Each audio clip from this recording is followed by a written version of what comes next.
હે પ્રભુ, હે મહાદેવ, તમે મારા પતિ બનો.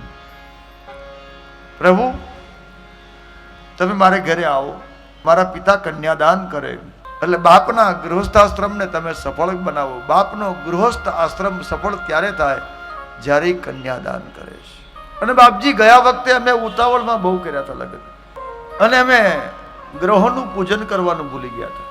અહીંયા પાર્વતી અંબા ભગવાન શિવજીને બહુ સુંદર વાત કરે છે. ઘણી વખત એમ કે બ્રાહ્મણો ગ્રહો પૂજાની શાંતકની વાત કરે, એમ નહીં. શિવ પુરાણનું કથન, શિવ પુરાણનો મત માં પાર્વતી બોલે, પ્રેમથી સાંભળો.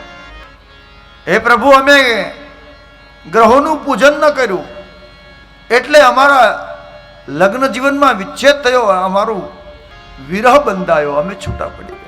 એટલે આપણે વિધિ વિધાન પૂર્વક ગ્રહના પૂજન પૂર્વક લગ્ન કરીએ. તમે બારાત લઈને આવો અને મારો બાપ કન્યાદાન કરે. તમે માગણી કરો, યાચસ્ય મામ હિમગૃહે, મારા બાપ પાસે માગો અને મારો બાપ દાન કરે, એને કન્યાદાન કરે.